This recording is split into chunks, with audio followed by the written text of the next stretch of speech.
Welcome to Press Start, How to Become a Game Developers. Aku Adam Arisa Smita, CEO Arsanesia dan Vice President dari Asosiasi Game Indonesia akan menjadi host Anda. Di podcast ini seperti biasa, kita akan mengupas berbagai sisi di dunia pengembangan game dan cara agar bisa menjadi game developer. Kita akan mengundang para pelaku yang sudah malang melintang di industri game untuk menceritakan perjalanan dan pengalaman mereka menjadi game developer dari awal hingga sampai saat ini. Nah, jadi teman-teman, semoga cerita dari bintang tamu kita nanti bisa ngebantu teman-teman yang punya keinginan ingin menjadi pembuat game. Dan Prestart ini akan hadir setiap hari Kamis, jadi jangan sampai kelewatan episode terbaru tiap minggunya. Jangan lupa juga podcast ini dipersembahkan oleh Asosiasi Game Indonesia dan Goethe Institute Jakarta. Di episode kali ini aku kedatangan seorang teman namanya Ardan. Saat ini dia menjadi product manager di gamification company namanya Pahamify. Ya. Jadi kita bakal banyak ngobrol-ngobrol dengan Ardan terkait pengalamannya, baik dari pengalaman di dunia akademisi ketika menjadi researcher, pengalaman kuliah juga di luar negeri, hingga banyak pengalaman menarik lainnya. Jadi tanpa berlama-lama lagi, aku akan say hi dulu sama tamu kita hari ini. Hai Ardan. Halo. Halo. Dan apa kabar Dan? Baik. Gimana Adam di sana? Sehat. Itu ada robot, siapa itu robot? Ini adalah Pahamify maskot Pahamify, Mipi. Jadi kayak jadi Pahamify itu semacam edutech dan ini semacam apa ya namanya? Mungkin maskot gitu ya. Jadi kayak maskotnya dari kita tuh kalau anak-anak dapat giveaway dapatnya boneka Mipi ini gitu sih. Nice. Nanti kita akan ngebahas juga tentang terkait dengan gamification dan di Pahamify. Right. Tapi sebelum masuk ke sana nih Dan, biasanya sebelum kita memulai session, kita bakal ngasih trivia question, rapid question gitu. Right. Tenang aja, nggak ada benar salah gitu ya, dan nggak ada pertanyaan jebakan gitu. Jadi silakan nanti Ardan jawab aja apa yang pertama kali kepikiran. Ready? Oke, kita mulai. Pertanyaan pertama, Dan, ini kan pandemi. Right. Dibandingkan dengan ketika belum pandemi ya. Prefer WFH atau WFO? WFH. WFH, kenapa tuh? Karena for some reason jadi lebih punya space, bisa invest space sendiri di rumah kayak gini. Dan juga terutama karena aku multiple job ya, di Agi juga, di Pahamify juga, dan layarnya 3, jadi bisa assign meeting di 3 layar dalam satu hal yang bersamaan gitu. Nice. Oke. Pertanyaan berikutnya. Nah, ini gue nggak tahu apakah lu bisa come up with one quickly ya. Right. Lu kan salah satu yang library meme-nya banyak nih. Lu punya meme favorit nggak Dan? Ada nggak meme yang lu paling meme favorit?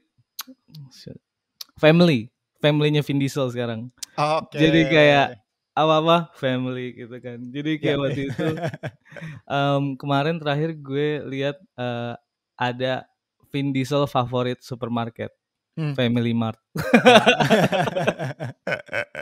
Itu lagi rame juga ya Family. Nice. Gue nunggu karya-karya meme lu lagi nih ya. Waduh. Oke, next question Dan. Right. Game apa yang lu lagi mainin sekarang? Depends on the platform ya. Kalau misalkan mobile, gue lagi main Sausage Man. Baru apa banget. Itu? Sausage Man itu kayak basically PUBG, Fortnite, Apex Legends semua disatuin jadi satu gitu. Itu ada di mobile. It's a new game. Jadi kalau for some reason itu lebih casual dari COD dan sebagainya. Dan kenapa gue suka karena kostumisasi avatarnya banyak dan kostumisasi Sausage Man. Jadi like shout out to Sausage Man. Tapi kalau PC mostly gue lagi 100% achievement untuk Resident Evil yang baru ya. Jadi kayak udah berapa kali tamat, kayak 5 kali 6 kali tamat buat beresin 100% achievement. Wah, lo suka genre horror kayak gitu ya? I don't know, tapi kayak gue ngerasa Resident Evil yang baru tuh balance gitu loh. Maksudnya nggak terlalu, gue main Resident Evil di sebelum-sebelumnya ya. Kayak baru ini yang 8 kan? Yang balang 8 ya, that's true. Jadi Yang 7 gue nggak suka karena gue orangnya, ketakutan tau gak sih di lorong sempit itu apa sih namanya, claustrophobic. Nah gue agak-agak claustrophobic kan, jadi kayak tiba-tiba Jack muncul dari tembok dan sebagainya itu kayak too much for me to handle ya. Sedangkan di 8 ini agak kontras, jadi kayak ini salah satu game favorit gue before sebelumnya ada Resident Evil 4 ya. Jadi kayak 4 sama 8 itu salah satu dua yang gue suka karena balance antara action dan puzzle dan semua sih gitu. Interesting. Oke, ini pertanyaan terakhir Dan. Right. Mata kuliah atau mata pelajaran apa yang lu paling gak suka? Wow. Kuliah ya. Matematika dasar 2. Matematika Kalkulus dasar. 2. Kenapa? Karena gue ngulang dulu sampai hampir 3 kali. Kenapa? Karena basically gue gak suka sama dosennya aja gitu.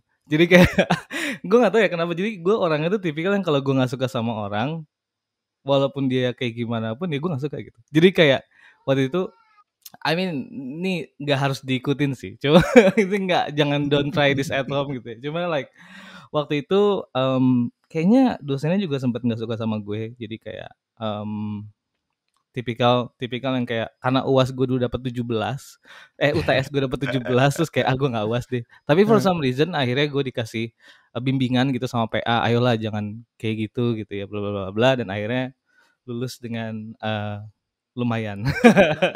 Kalau yang lu suka apa Dan? Yang paling lu suka? Yang gue suka itu sebenarnya assembly. Jadi kayak apa ya namanya, IoT. Model IoT. Kalau dipikir kayak Arden pasti sukanya game dev gitu ya. It's good gitu maksudnya. Tapi as waktu gue sangat-sangat suka, karena kan gue suka ngulik ya. Gue suka ngulik orangnya. Jadi ketika gue kenal benda namanya Arduino, inget gak sih Arduino? Terus gue nge-solder sensornya, terus kayak sensornya itu bisa melakukan sesuatu dan bisa integrate sama Unity gitu kan. Kayak jadi itu satu hal yang that's why gue abis cabut dari UI, gue pindah ke perusahaan IoT sebelumnya yang waktu itu sempat gue lihat, karena based on my interest other than game dev tuh IoT gitu sih. Nice. Oke, itu paling pertanyaannya. Jadi buat teman-teman semua yang mendengarkan dan menonton podcast kali ini bisa tahu ya Ardan tuh orang kayak apa nih dari meme favoritnya dari game yang dia mainkan. Dan di press saat ini kan kita bakal cerita lebih banyak ngobrol-ngobrol sih, pengen tahu perjalanan karir lu seperti apa di industri game, terus mungkin pengalaman apa aja, dan yang mungkin bisa diawali dari sini sih Dan. Lu inget gak sih pertama kali momen lu berpikir gue pengen jadi game developer nih gitu? Apa sih yang men-trigger lu dan kapan sih itu kejadiannya? Right. Oke, gue pertama kali mikir untuk jadi game dev itu awal pertama kali gue gak mikir jadi game dev, gue mikir jadi web dev dulu. Di pas SMP, itu kan zaman-zaman Friendster ya, inget gak sih? Like Friendster, terus like CSS, gue kenal CSS dari situ, glitter whatever it is ya. Terus gue kenal software namanya RPG Maker. Do you know RPG Maker, right? Like itu gue SMP, intinya gue cuma pakai template, terus gue ganti omongan di RPG itu jadi kata-kata kasar lah gitu, ngerti gak? Kata-kata kasar yang kayak pas dimainin tuh teman-teman gue pada ketawa gitu, kayak jadi kayak gue beneran bikin paling 1-2 level gitu, terus gue suruh teman-teman gue mainin pakai CD, gue burn, gue kasihin ke teman gue, kan zaman dulu belum bagus kan ya internet lah. Gak ada flash disk juga belum ada dulu kan, CD dulu itu. Gue burn, gue kasihin ke temen gue, niat tuh gue dulu udah self publish gitu. Terus gue burn, terus kayak teman-teman gue ketawa, anjir Dan lu keren banget Dan gitu kan, kayak padahal for some reason itu cuma template diganti tulisan doang, tapi dari situ gue ngerasa anjir kayaknya game dev gue mau ngejar sih gitu kan, karena emang dari dulu sejak gue main Sega sih intinya. Kayak dulu tuh konsol pertama gue Sega. Do you remember Aladdin? Aladdin di Sega. Sega Genesis, right? Yeah. Anjir ini keren banget kan, kayak lu bisa cerita gitu kan. Gue orangnya lebih storyteller ya, maksudnya kayak gue suka menceritakan sesuatu ke orang dari sisi kelawakan, meme gitu ya. Terus juga kuliah sempat gue bikin film, terus ya dan games tuh jadi beneran ultimate form of narrative telling gitu kan. Jadi di situ gue dulu awalnya gue pengen ke animasi. Awalnya gue pengen ke animasi. Gue pengen kerja di Pixar dulu. Gue pengen kerja di Pixar. Bilang ke nyokap gue kerja di Pixar, tapi nyokap gue kayak, oh iya. Padahal kayak dipikir, anjir gimana caranya ke Pixar ya? Terus pas SMA gue galau. SMA gue galau karena personally gue pengen DKV. Karena gue pengen ngejar DKV kan. Karena gue suka gambar, gue suka animasi dan sebagainya. Tapi sama bokap nggak boleh. Bokap nyokap nggak boleh. Karena gue disuruh jadi apa waktu itu ya? FE, masuk ekonomi. Masuk ekonomi gitu kan. Terus kayak anjir gue gak bisa nih gitu kan. Terus akhirnya gue cari di tengah gimana caranya gue bisa belajar animasi awalnya. Animasi dan games gitu ya. Dan juga ada hitung-hitungannya kayak ekonomi gitu. Gue bilang ke nyokap gue kan. Ya udah komputer deh gitu. Ya udah akhirnya jadi kalau sekarang gitu ya, gue ngeliat adik-adik kelas gue kalau lo masuk ilmu komputer pasti pengennya bikin startup gitu, startup. Dulu mah ya ampun berburu ya, maksudnya kayak lo kepikiran bikin startup tuh kayak jauh banget gitu kan. Kayak dulu simply gue masuk Fasilkom UI itu ya mau bikin games gitu, mau bikin animasi in general, jadi animation and games gitu ya.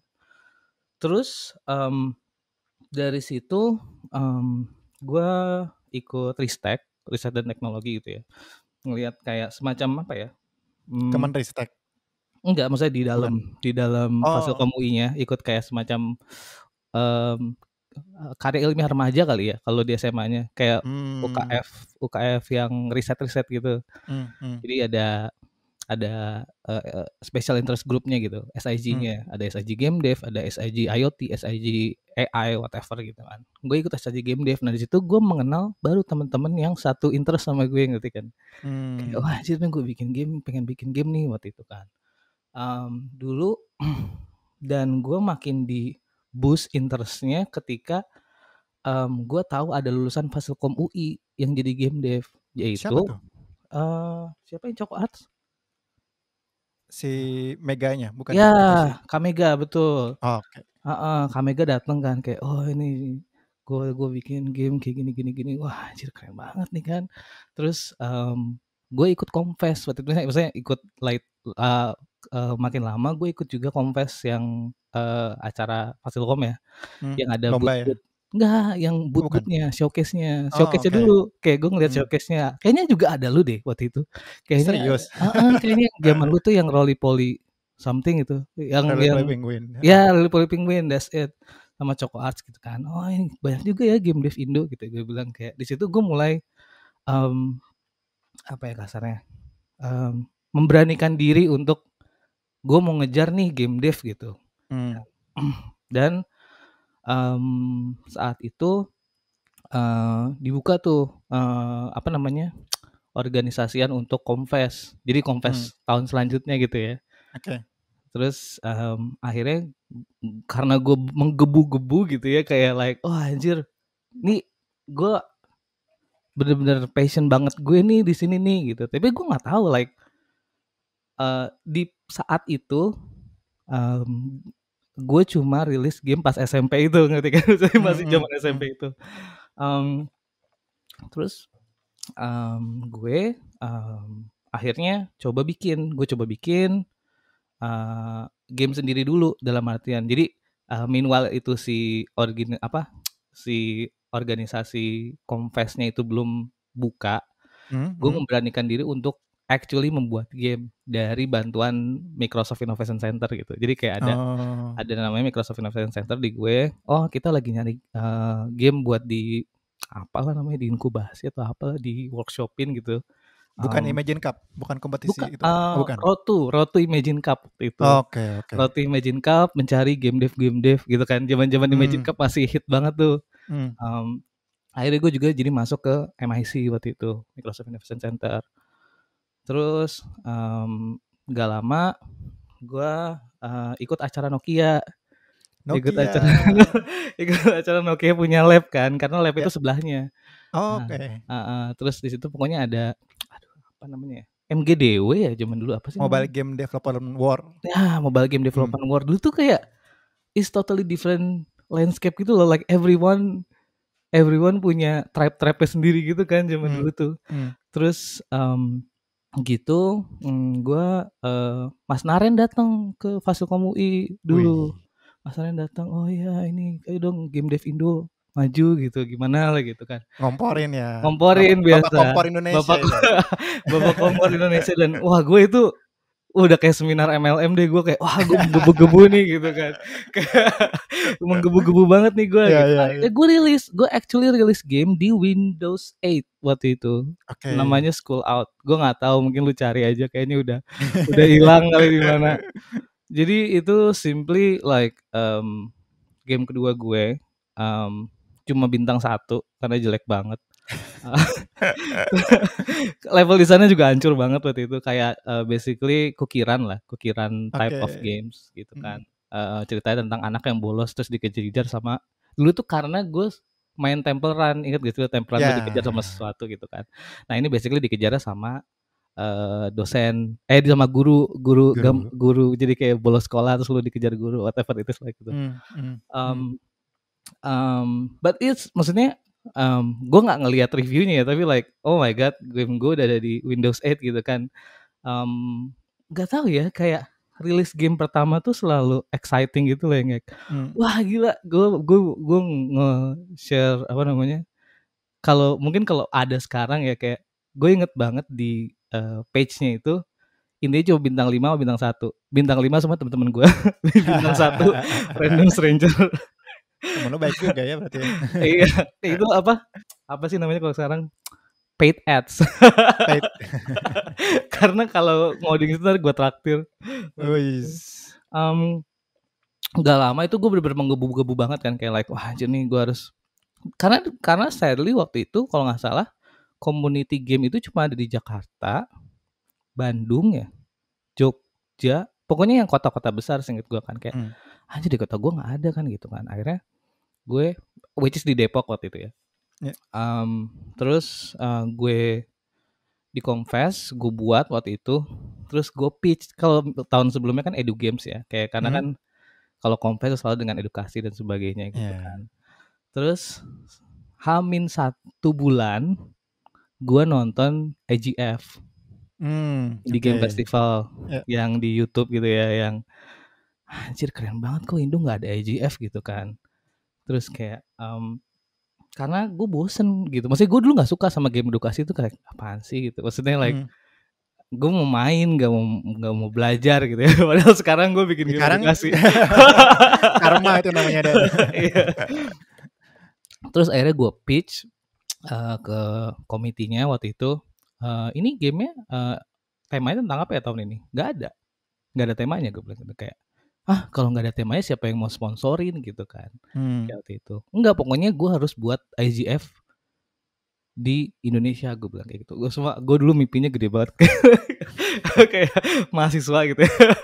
Terus kayak masih idealis banget waktu itu. Dan alhamdulillahnya itu kejadian gitu. Yang namanya Indie Game Ignite itu sampai sekarang ada, mungkin dilihat. Itu dulu brainchild dari proses gua terinfluence Naren gitu. Jadi more or less Ignite itu adalah hasil komporan Naren.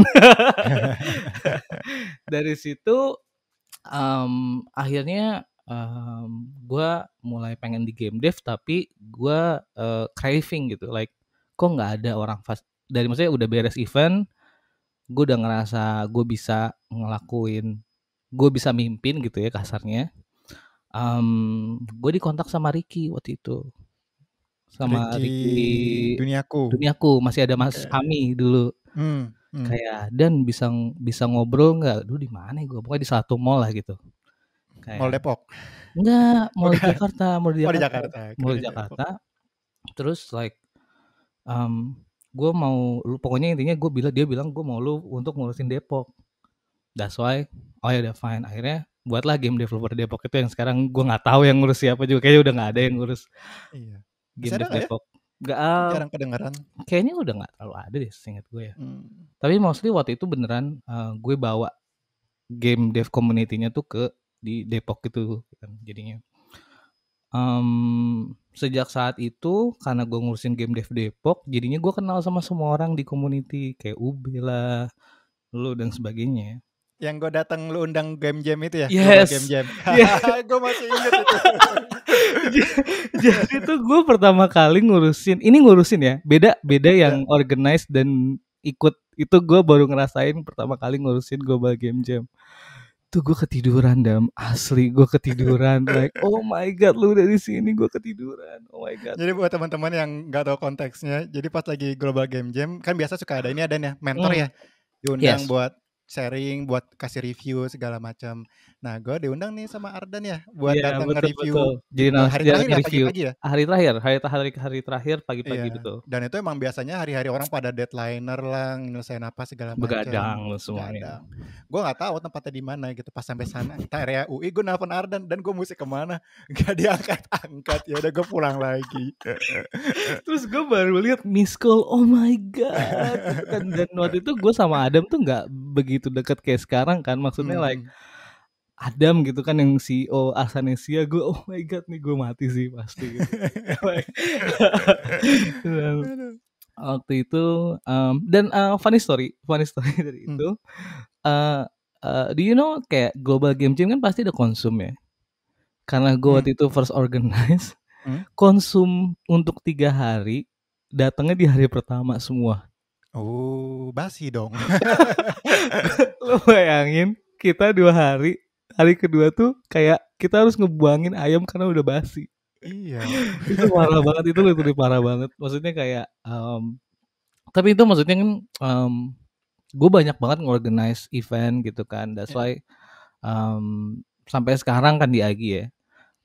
Akhirnya gue udah mau lulus kan. Udah mau lulus. Terus gue galau. Gue actually galau tuh. Bokap gue nyuruh gue jadi dosen. Karena kan di UI ya. Karena konteksnya adalah bokap gue dosen gitu. Karena bokap gue dosen gitu kan. Ayolah jadi dosen juga di UI gitu kan. Which is not mine gitu. Karena gue ngerasa gue juga punya bakat untuk ngajar gitu. Dan lu suka juga kan. Dan gue juga suka gitu kan. Waktu itu di saat itu gue pun jadi asdos Rekayasa Perangkat Lunak gitu. Jadi kayak all of the software engineering dari game dev terus semuanya lah yang kayak kayak apa namanya RPL gitu ya. Terus semuanya lah pokoknya itu gue masuk lab situ.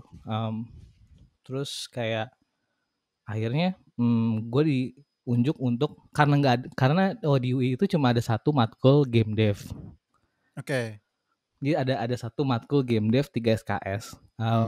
Tujuannya itu sebenarnya end to end game production kayak lu membuat game gitu. Kayak dari idea generation, validation sampai ke shipping gitu kasarnya. Itu 3 SKS lu bayangin. 3 SKS tuh intinya harusnya yang cuma idea generation tuh 3 SKS tuh nggak sih, kayak idea validation sebenarnya 3 SKS, tapi kayak beneran itu jadi akhirnya cuma anak-anak tuh masuk terus dikasih dosen tamu, dikasih waktu buat game jam, shipping, terus selalu kan kalau zaman gue dulu itu di Game Prime showcase-nya. Oke. Kayak gitu. Terus akhirnya gue coba internship deh gitu kan. Actually first try gue attempt di internship itu ketika gue coba intern di Arsanesia. Serius? Beneran? Lu pernah? Pernah. Jadi intern dulu. Masa sih? Beneran. Ngerjain apa Dan? Coding, programming. Waktu itu kan sempet buka. Gue udah ngerjain tesnya, tugasnya. Terus gue ditolak. Kenapa katanya? Gue gak tahu, pokoknya gue ditolak aja. Pokoknya gue daftar Arsanesia. Gue daftar Arsanesia dan Agate dulu. Arsanesia dan Agate. Arsanesia gue ngerjain dulu tuh, seinget gue tugasnya tuh card sorting atau whatever lah pokoknya yang kayak kartu-kartu gitu. Terus Agate masalahnya tugasnya sama, jadi gue ngopas tugas Arsanesia gue. Tugasnya sama. Ada apa ini? Jangan-jangan CTO kita berdua nih Agate sama Arsanesia nih. Ya udahlah kita samain aja lah template-nya. Makanya for some reason, tapi maksudnya is a funny thing karena first try gue di dunia mau masuk ke industri adalah ke perusahaan lu dan sebenarnya cuma ditolak gitu waktu itu. Maaf ya. Terus di Agate waktu itu udah sempet di interview sama siapa ya kalau nggak salah, HR-nya lah kalau nggak salah, sama ada gue juga kenal sama siapa waktu itu ya. Ya pokoknya masuk ke, gue beneran actually ke Bandung gitu. Ya harusnya nggak usah, harusnya ditelepon aja gue ke Bandung karena gue pengen lihat Agate itu kayak gimana. Dan waktu itu kantor Agate itu bukan yang sekarang, yang di mana sebelumnya itu, di yang masih ruko gitu, ruko dua lantai gitu, tiga lantai gitu kan. Anjir keren banget ya bikin game dev, kan banyak banget tuh ornamen game devnya gitu kan, ada dingdong whatever gitu kan, ada arcade kayak. Terus akhirnya gue juga di offer sama universitas, karena kita butuh universitas ya, jarang anak muda yang pengen jadi yang capable untuk jadi dosen. Itu menurut gue juga things yang sampai sekarang harus harus di address. Tapi kayak akhirnya gajinya lebih tinggi di UI waktu itu. Nggak beda jauh, cuma like gue mikir-mikir ya udah deh nggak apa-apa deh, karena gue ngerasa game dev itu udah banyak gitu. Jadi gue tuh selalu mencari celah mana yang kira-kira gue bisa shine gitu for some reason ya. Jadi kayak waktu itu karena gue ngerasa game research itu nggak ada gitu, misalnya kurang ada gitu ya, akhirnya gue ngajar di situ, ngajar selama mostly hampir setahun kali ya, menuju setahun lah gitu ya. Kayak banyak research game dev juga, terus juga mostly skripsi game dev gue yang ngurusin gitu kan. Sadly sih yang gue sedih adalah banyak talent yang menurut gue kalau dari ekosistem yang sekarang ada nih, dia bakal beneran jadi game dev. Jadi kayak dulu tuh literally less, I mean supportnya apa sih dulu, maksud gue kan kayak zaman 2013 kali ya, 2012 itu like kayak masih dikit banget kan. Maksudnya I think yang company segede lu aja kayaknya zaman dulu juga struggling gak sih untuk like support pemerintah. Dan kalau sekarang sih kayak sampai ada meme yang game dev asik Tinggal itu, inget pilih gak mau sih? yang mana. Kayak ada TGFI, BIP gitu kan. Terus kalau gue nggak punya karya. Nah terus kayak di situ gue conflicted gitu Dam. Jadi kayak gue keluar UI itu karena gue conflicted, kayak anjir nih banyak banget talent game dev yang bagus, tapi ujung-ujungnya ya nggak bisa ditampung. Bukan kayak, dan gue yakin juga bukan nggak bisa ditampung dalam artian nggak ada kerjaannya, gue takutnya juga nggak bisa ngegaji gitu kan, dan sebagainya. Gue moral konflik, akhirnya gue cabut waktu itu, cabut dari UI simply karena ya tadi beban moral gitulah kan, kayak akhirnya gue cabut dan udah sempet nabung tuh, gue bikin perusahaan gue sendiri waktu itu. Gue mau Naga bikin Naga Sembur. Sembur. Yo. Di Nah ini situ. gimana nih ceritanya nih, menarik nih. Ini lanjut nih ceritanya. Yoi. Nah ini kan gue waktu itu di gue bikin karena dulu ketemu di Game Jam, di global Game Jam dulu kan. Di situ kita nggak ada sekali pernah shipping actual product. Jadi ini juga salah satu lesson learn gue sih di situ. Jadi kayak kita terlalu lama di brainstorming, selalu ganti ide, terus juga nggak ada documentation. Kayak Pokoknya masalah semua orang kayak gitu Dan. iya paham Yang kan. gede-gede pun juga masih mengalami hal itu ya Dan ya. Betul. Jadi dan itu beneran, dan gue beneran ngegaji mereka loh. Oh. Maksudnya like di situ tuh gue trying, maksudnya nggak segede UMR, cuma like ya lumayan lah gitu, kayak 500-an ribu gitu ya rasanya. Itu dari kerjaan gue di perusahaan IoT itu, di Pintar itu namanya. Jadi kayak di IoT itu gue sebagai UX researcher kan. Oh jadi full time lu UX researcher, terus di sela waktu luangnya bikin game ini, bikin di Naga Sembur. Sembur, Oh, exactly. Jadi kan gue mikir kayak gue juga harus kerja nih, at least gitu kan, kayak untuk membiayai studio ini gitu kan. Kayak sebenarnya sih bisa aja orang nggak digaji gitu ya, maksudnya like oh ya udah lo nggak digaji yang penting dapat ini. Tapi gue pengen this is a business gitu, maksudnya like karena if you treat it as a business, gue rasa lu akan mentally membuat ini as a business gitu kan. Dulu gue mikirnya kayak gitu. Which is true, tapi tidak gue sampaikan, tidak gue implementasi dengan baik waktu itu. Sekarang terus waktu itu intinya beberapa lama jalan 4 bulan gitu ya, 4 bulan, 5 bulan gue burn out. Gue burn out karena gue basically kerja 24 jam gitu. Jadi kayak 9 to 5 di Pintar, balik, sholat isoma gitu ya. Gue langsung kerja lagi. Habis apa namanya? Dan waktu itu kalau nggak salah gue pun sambil yang bikin game Gayatri itu ya, yang sempat di showcase itu juga gue ada freelance juga sih. Kayak beberapa kali freelance kayak misalkan terutama project-project edu games gitu. Itu mulai karmanya di situ deh kayak gue mulai mengerjakan edu games di situ, dapat beberapa duit gitu ya. Terus nggak lama 5 bulan 6 bulan sambil gue kerja gue ngerasa ini nggak sustain gitu. Kayak as a business, gue nggak tahu ya, mungkin orang yang udah pernah ngejalanin bisnis tuh punya red flag kayak ini nggak akan sustain nih gitu. Kalau misalkan dari progres yang sekarang juga ke depannya gitu kan. Dan lu nggak bisa keep up dengan cuma dari freelance yang kadang datang kadang enggak. You know the stuff lah, Dam. Um, dan juga mungkin yang lain kayak gitu. Jadi gue akhirnya waktu itu ngontak ke, karena gue tetap ngurus ya, jadi gue beberapa kontak di community gitu ya. Akhirnya gue lemparin talent gue ke Agate sekarang, Insan tuh. Insan kan sekarang di Agate ya. Terus juga satu lagi sekarang di Shopee. Ya lumayan lah, maksudnya kayak terus gue kemana gitu. Terus akhirnya di situ gue udah clear, gue udah nggak di titik poin di mana rock bottom lah gitu, kayak dalam artian gue udah buang duit itu lumayan loh, hampir kayaknya puluhan juta deh menurut gue, kayak hampir 40-an 50-an juta lah secara operasional dan semuanya gitu ya. Terus gue hit rock bottom, terus gue mau ngapain nih di hidup nih, kayak nggak jelas gitu, maksudnya ngerti nggak sih, gue kerja gitu kan, kayak karena mimpi gue masih di game dev gitu kan, like gue main di game dev gitu.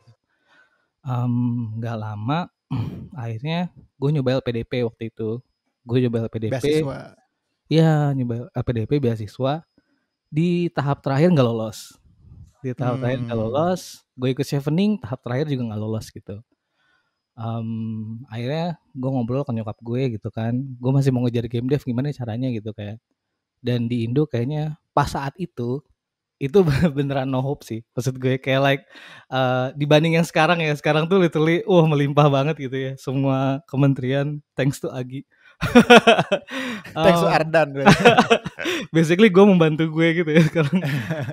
Maksudnya tadi gue kalau keep back ke yang saat itu beneran minim bantuan banget kan. Jadi kayak gue mikir, gue punya logika kalau gue tinggal di Inggris gitu kan, gue akan coba lebih better opportunity dibanding di sini untuk menjadi game dev, gue mikir kayak gitu. Kalau gue nggak bisa kerja langsung, mungkin gue S2 dan kerja di sana gitu. Gue mikir udah kayak gitu kan. Terus duitnya gimana gitu kan? Terus sebenarnya actually sebelumnya gue udah punya tanah dari nyokap gue gitu ya, privilege. Terus akhirnya gue menjual tanah itu untuk berangkat ke Inggris gitu. Jadi kasarnya kayak gue jual kerbau untuk ke kota. Jadi dengan harapan itu one way ticket aja gitu, ngerti kan, like one way ticket, like whatever gue di sana gue harus survive, harus cari kerja di sana, right? Ya. Sampai sana, cing Brexit. Gak lama gue di sana terus Brexit happen, right? Brexit. Di sana kuliahnya apa ngambilnya? Oh iya, gue di sana ngambil di University of South Wales, USW, itu Faculty of Creative Industry di Games Enterprise. Namanya Apa Games itu Enterprise. Enterprise? Games Enterprise itu adalah sebuah jurusan yang fokus ke desain dan production. Jadi kalau teman-teman kalau di South Wales, kalau di luar, kalau terutama di kampus gue di South Wales itu dibagi beberapa jurusan. Itu jurusan programming, biasanya namanya computer games programming namanya. Terus kalau S1-nya nih ya, S1 tuh dibagi 3. Kalau S1 dibagi 3, computer programming, game design sama game enterprise. Game enterprise namanya selalu game enterprise itu pasti fokus ke production lah. Intinya jadi produser. Oke. Intinya fokus jadi produser gitu. Jadi Ya, ya, ya, ya. terus S2-nya itu gue juga ada di produser, tapi fokusnya itu lebih ke arah mungkin gabungan antara PM dan produser gitu. Jadi kayak how to research the market, how to make a fit in product, terus ideation based on data kayak gitu kan dan sebagainya lah gitu. Jadi basically MBA campur game design gitu. Basically nyampuran dua itulah. Sampai di sana gue salah satu orang Southeast Asia sendiri lah intinya di kelas itu kan. Jadi kadang gini sih, yang gue dapetin itu ketika mungkin kalau lu ngomong untuk tes IELTS gitu ya, itu kan kayak lu punya mindset misalkan, oh gue lagi tes speaking IELTS nih, gue akan berlaku sebagai orang Inggris. Tapi kalau lu ketika lu pengen menyampaikan pendapat lu, terus juga day to day, itu ketika 24/7 bahasa Inggris kadang gue burn out untuk ngomong gitu. Kadang gue diem aja, diem dalam artian bukan gak bisa bahasa Inggris karena gue burn out untuk ngomong gitu. Karena kan misalkan gue diajak ngomong sama orang nih, berarti kadang kalau di sana ya gitu, jadi kayak gue diajak ngomong which is bahasa juga Wales ya, jadi kayak Wales itu medok banget ya bahasa Inggrisnya. Kasarnya kalau orang sini tuh kayak orang Jawa ngomong bahasa Indo gitu ya, kayak Jawa medok gitu yang orang Surabaya gitu ngomong Indo, kayak ada slang-slang yang kayak emang bahasa Welsh gitu kan.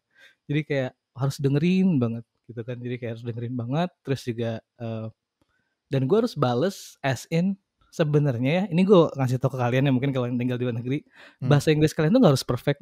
Yang penting mereka ngerti.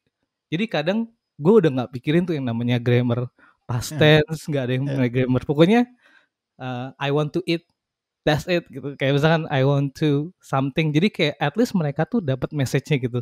Itu tuh menurut gue hidden apa ya? Hidden trick untuk tinggal di luar tuh nggak sesusah itu gitu. Maksudnya kayak mereka nggak expect lu untuk have a perfect English gitu kan.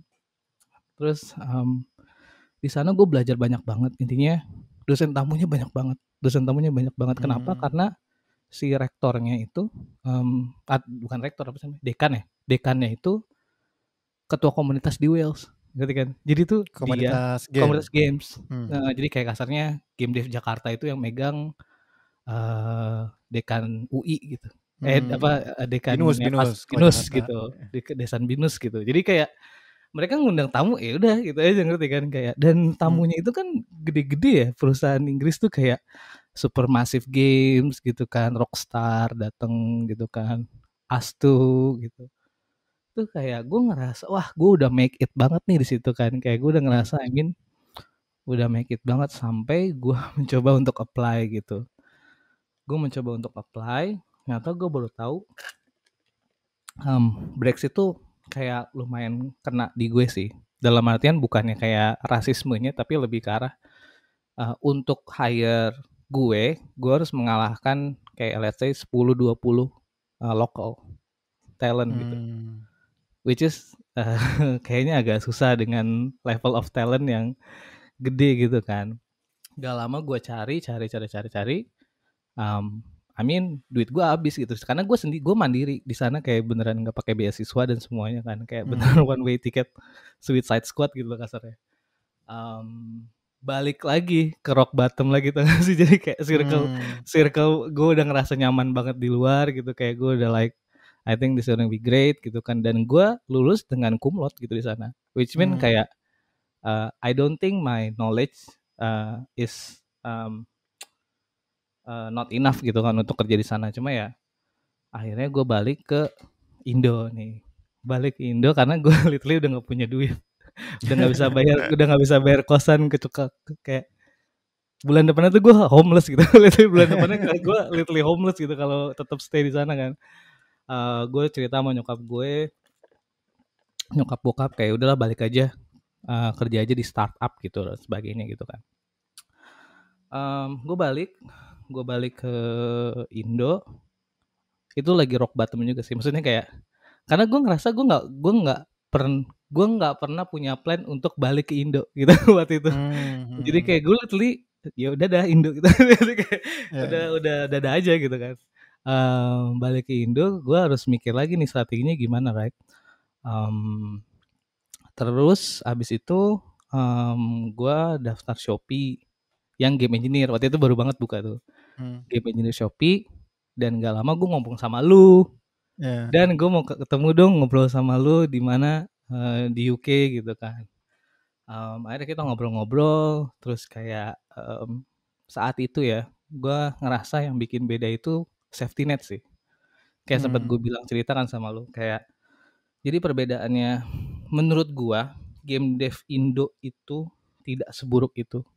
Itu yang baru gue sadari. Jadi kayak kalau ngerasa nggak apa-apa ini pakai logo ya. kalau Nggak kalau apa-apa. kalau lo ngerasa ini teman-teman yang dengerin ya, kita tuh tidak seburuk itu gitu.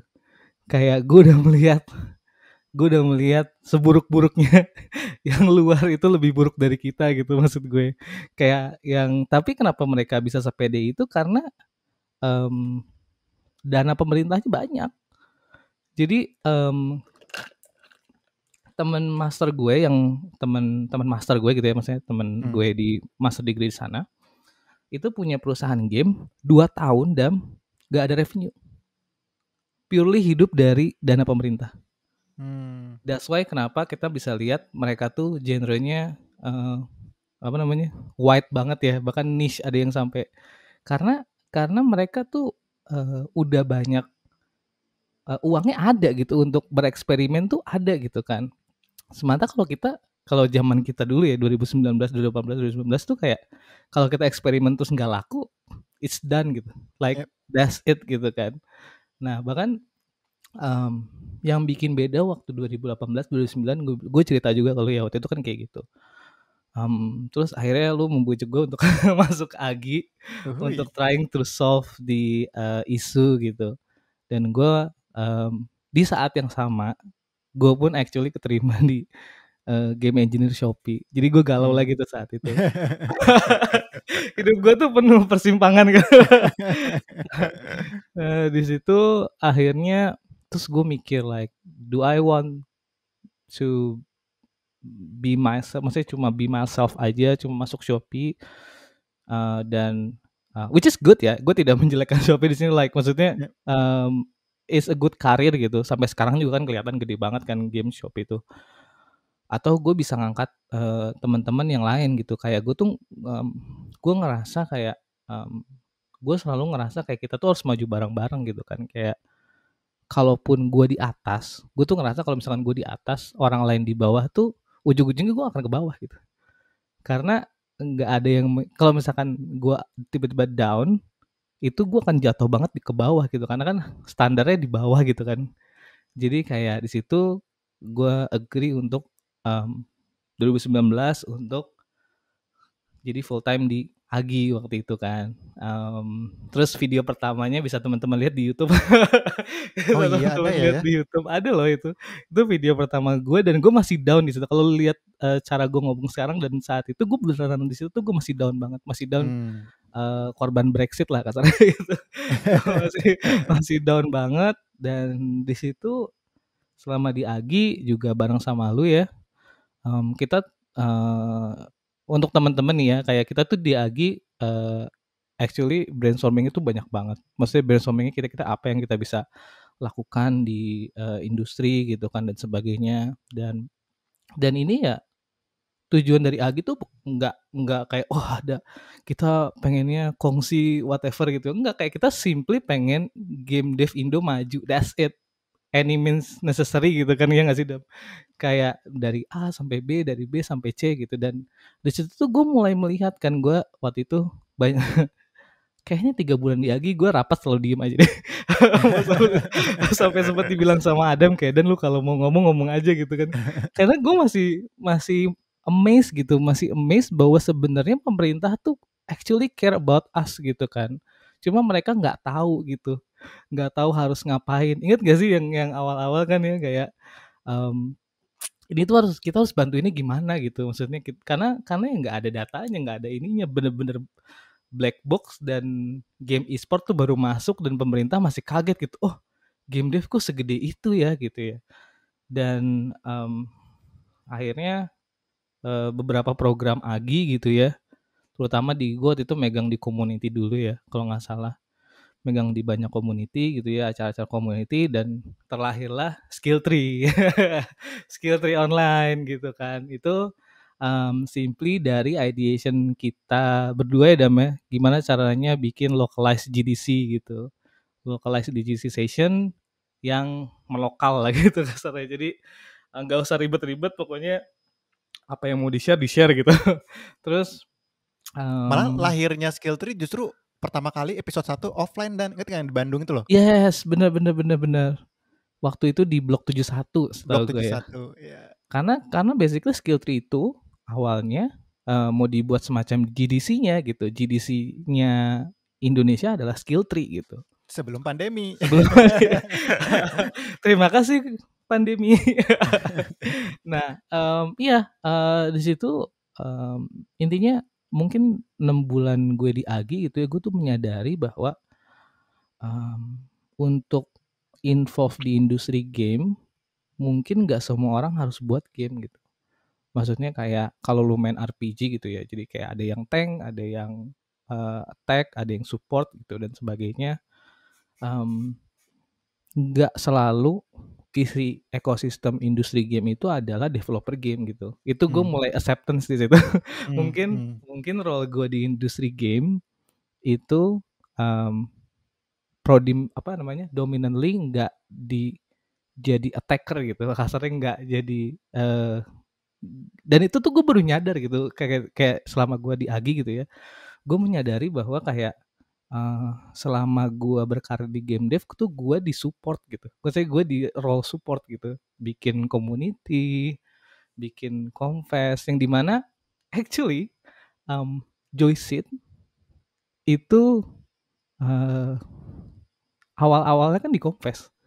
Kalau lo tahu kan, kayak gue kenal Joyseed juga kayak awalnya juga dari peserta final confess gitu. Maksudnya sekarang udah jadi gede banget kan. Dan Game Dev Depok, terus juga Agi dan semuanya, kayak gue mulai accept gitu. Jadi kayak kalau dirangkum gitu ya kasarnya, semua cerita gue tadi itu adalah 5 stage of grief-nya gue.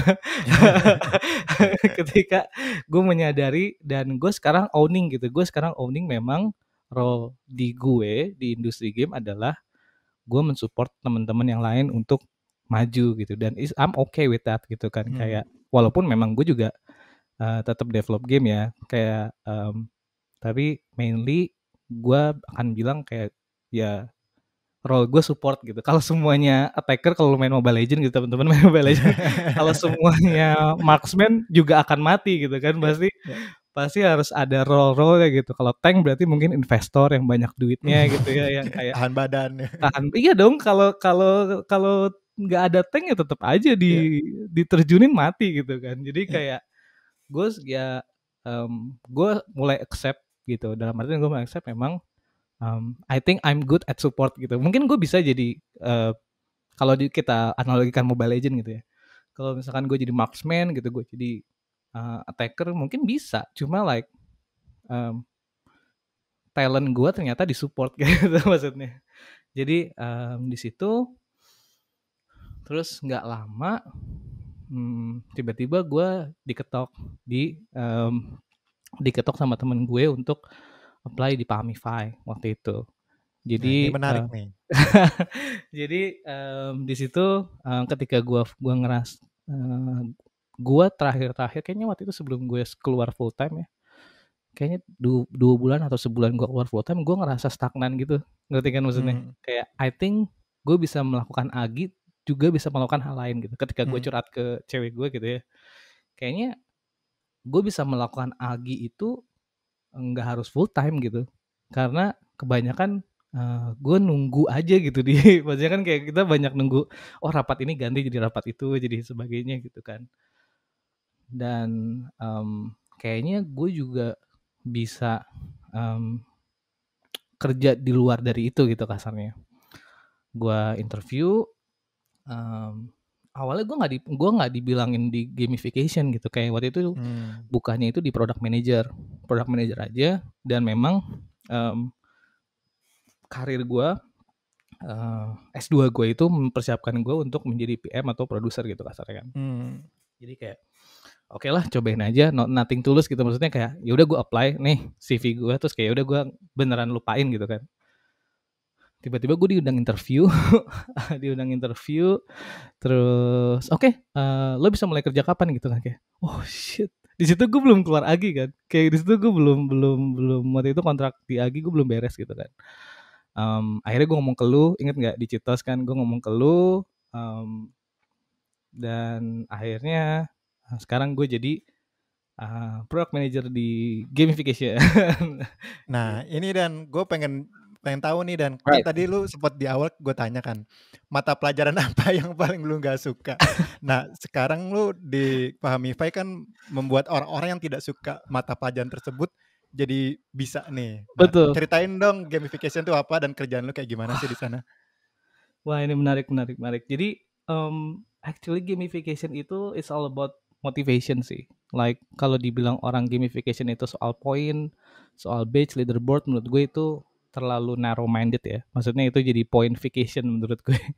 Jadi apapun motivasi untuk lu melakukan sesuatu itu adalah scope dari gamification. Salah satunya kalau di Pamify, gue nge-handle end to end dari flash sale, dari giveaway, ada traktir MIPI. Jadi kayak apa namanya, sebelum ujian mandiri itu ada program namanya traktir MIPI. Jadi kalau lu lolos, kita akan traktir.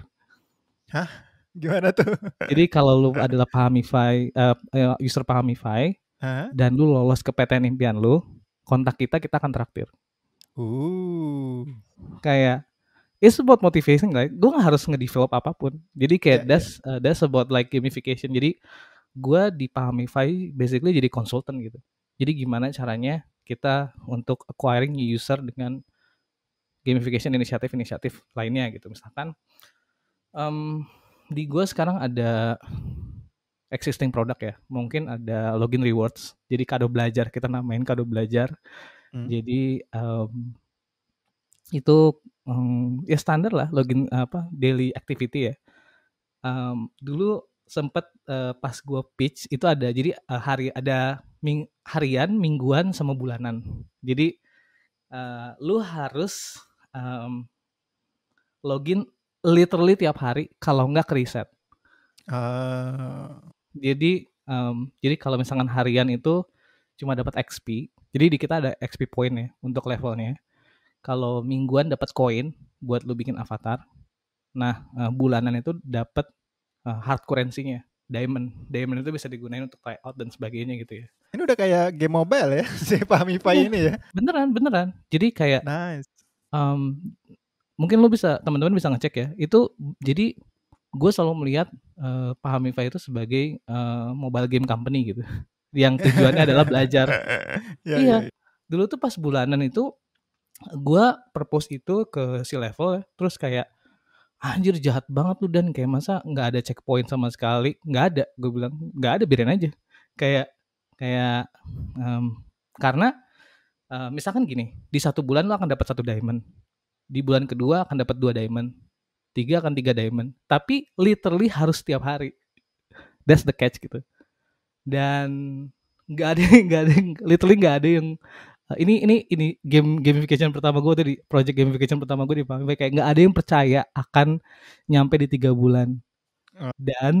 Dan pas di 3 bulan tuh ada yang nge-screenshot di Twitter, kayak aku bela-belain buka Pahamify 3 bulan untuk dapat 3 diamond, dan itu di retweet banyak banget. Anjir lu kok udah sampai 3 diamond gitu kan. Jadi kayak those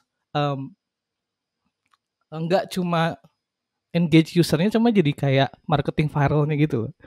Jadi kayak actually ada yang orang kayak 5 menit buka Pahamify setiap hari, nggak ngapa-ngapain, cuma ngebuka aja, cuma biar dapetin 3 diamond itu.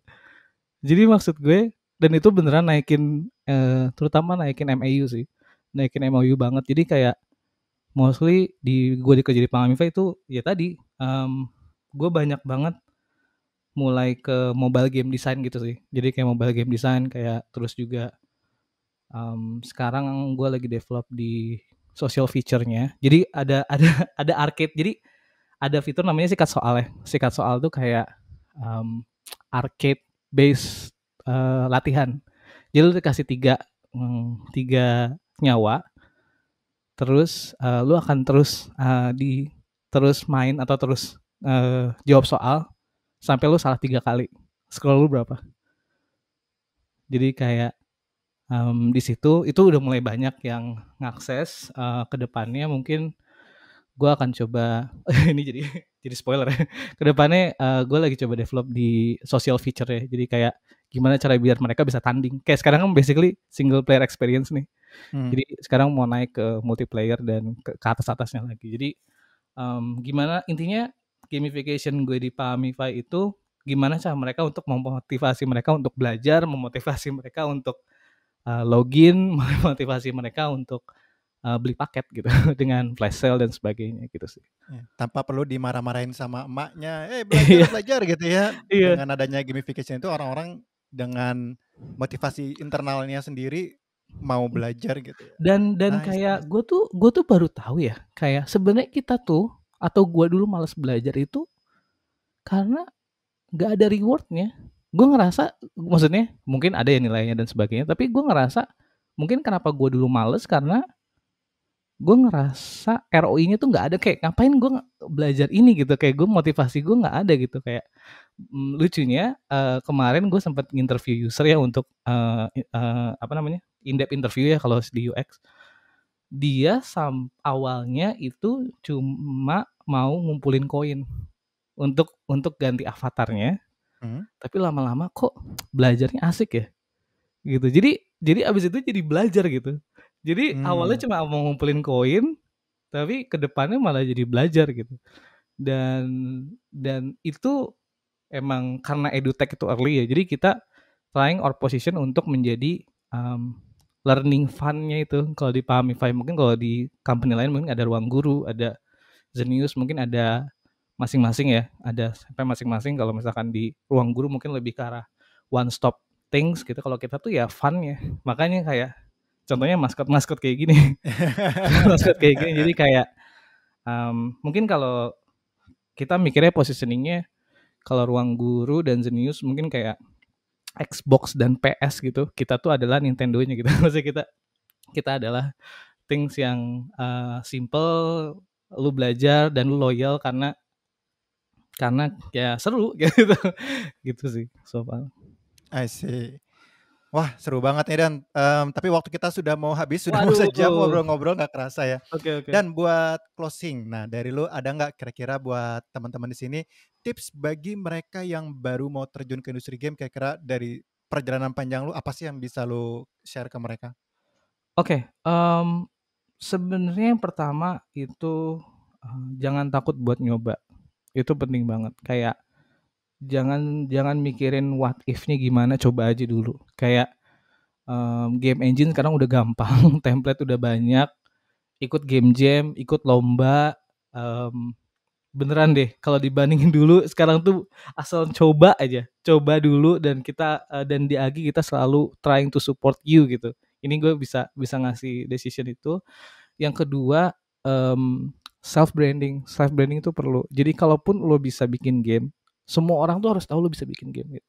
Atau semua orang tuh harus tahu lo bikin game gitu. Dengan kayak gitu mungkin lo akan nemu community, akan nemu partner, atau akan nemu publisher mungkin randomly. Kayak iya nggak sih, kayak misalkan lo fokus di Twitter, tiba-tiba ada ya publisher yang menarik. Nah intinya dua itu, dan yang ketiga adalah kalau gagal, trust me, pasti ada jalannya. Menurut gue kayak dari beberapa kali gue sempet jatuh itu for some reason circle itu penting banget. Jadi kayak keep your circle wide open. Pasti for some reason ada 1-2 orang yang unexpected akan bantu lo. Gitu sih. Mantap. Oke, dan that's it for today. Semoga teman-teman sesi kali ini bisa memberikan teman-teman juga keberanian dan keyakinan untuk press start, memulai untuk menjadi game developers. Saya Adam Arisa Smita undur diri, keep playing games, start making games. Thank you Ardan. Thank you. Bye-bye. Bye.